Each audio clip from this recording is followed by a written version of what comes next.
Okay, friends, we're continuing in Sefer Chofetz Chaim. We're learning Chofetz Chaim, Yomi, Hilchos Lashon Klal Zayin. Rabbi Yehuda says that part of the way to be misakein an infraction in Avera, aside from what we learned 2 days ago, that the way to be misakein Lashon Harah is for a person to be makabel upon themselves, not to do it again, to say vidoy.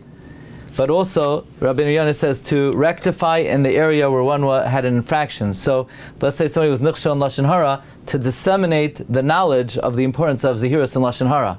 So, that brings us to today's campaign. We're now beginning the campaign Machon Maggid Harakiah.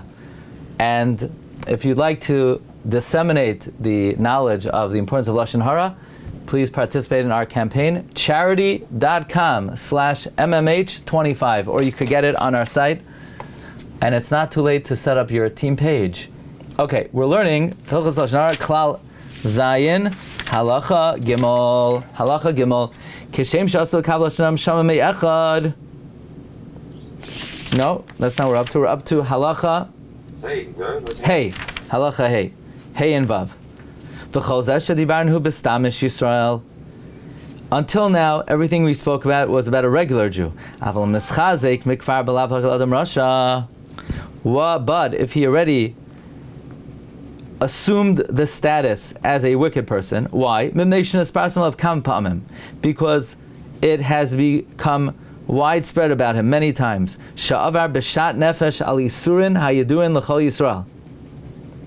That he violated flagrantly well-known sins.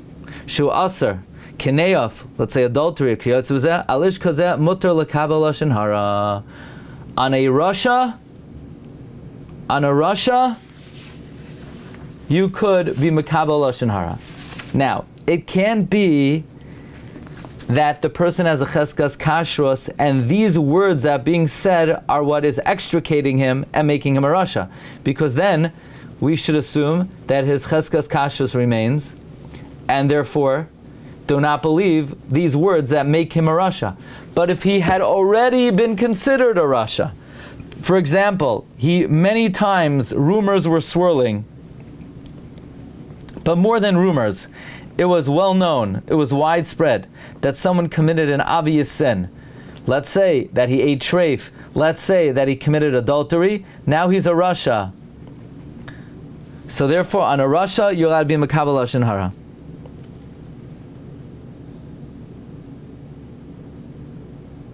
But the Chofetz Chaim adds a chiddush in the Ber Mayim Chaim.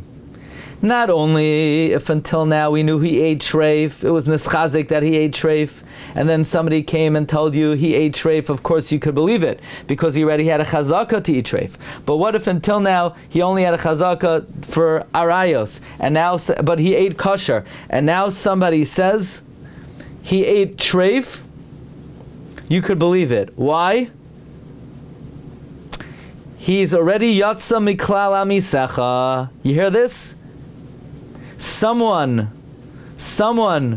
who's nischazik as a Rasha because he flagrantly violated many times Isur and Ayidum l'Kol Yisrael. The Ber Mayim Chaim explains it's not just since he's nischazik to do these averos, he's a Rasha. He's also nischazik, and he's no longer considered b'chlal amisecha.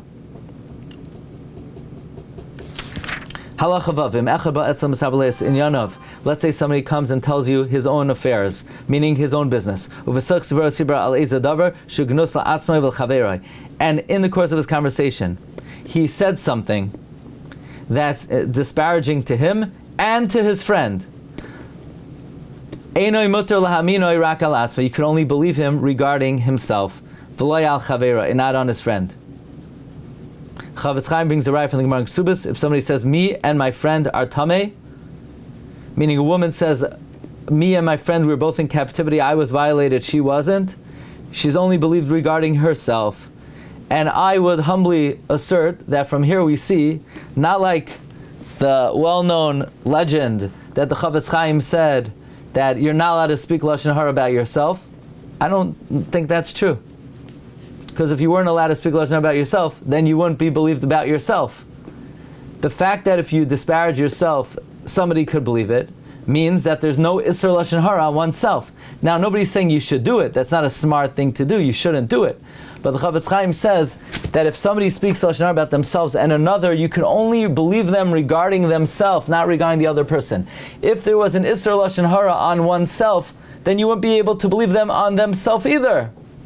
The answer is, nowhere in Sefer Chofetz Chaim does he say that you're now to speak Lashon Hara about yourself. It makes for a good story. It's a nice thing to tell children, but I don't think it has any basis in halachic reality. You shouldn't do it. The same way you're now to hurt yourself, you should not disparage yourself, but I do not think it falls under the category of Lashon Hara. That's my own addition, unless somebody shows me otherwise. Okay, that's day one. We're going to do a double header. Recording stopped.